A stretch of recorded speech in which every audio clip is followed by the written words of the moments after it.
Okey, untuk video kali ini saya akan tunjukkan cara bagaimana untuk menghidupkan ataupun mengaktifkan template ERPage. Okey, yang pertama pastikan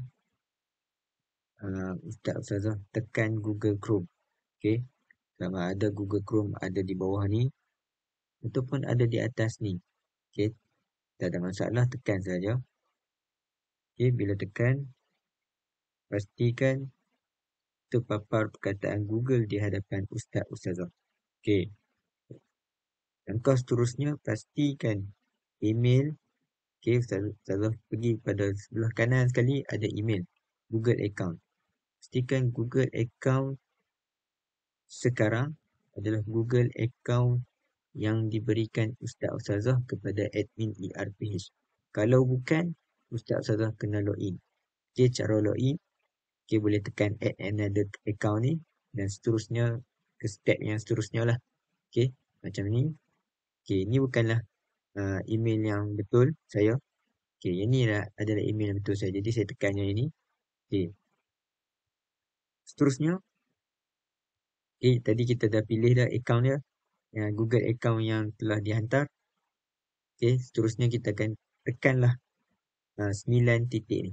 Titik 9 ni dia tulis Google Apps. Tekan. Okey, tekan Drive. Pilih Drive, Google Drive. Okey. Bila dah pilih Google Drive, ada Home, My Drive, Computers, Share with Me, Recent, Tab, Spam, Trash dan Storage. Okey, pilih Share with Me. Jadi, admin ERPage akan menghantar template ERPage kepada Ustazah dan template itu berada di Share with Me. Okey, contoh macam ni. Okey, untuk sekarang, dia tak boleh pakai lagi. Okey, contoh sekarang saya tekan. Okey, dah tak boleh pakai lagi.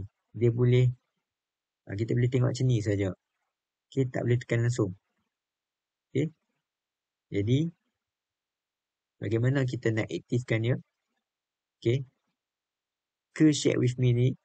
Okey, Ustazah tengok ada titik 3 di hujung sekali. Okey, tekan. Okey, ada dua cara. Sama ada tekan titik 3 ataupun tekan right hand click pada mouse Ustazah. Pun boleh, tak masalah. Okey. Jadi saya tunjuk cara tekan titik 3. Okey, tekan make a copy. Okey, sekarang tengah creating copy of master.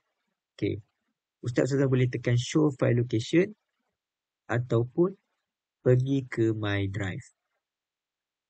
Okey, bila dah tekan my drive, copy ataupun copy of master tu yang kita buat tadi, step yang kita buat tadi, filenya mesti berada paling atas sekali. Okey, macam ni sebab saya ada banyak folder. Kalau ikutkan dia ada atas sekali. Okey, jadi Ustazah boleh tekan. Bila tekan, Ustazah boleh guna dah. Okey, tadi tak ada anak panah ni. Dah bila dibuat make a copy, dah boleh digunakan. Okey, saya harap dapat membantulah Ustazah cara untuk mengaktifkan ERPage melalui video ini.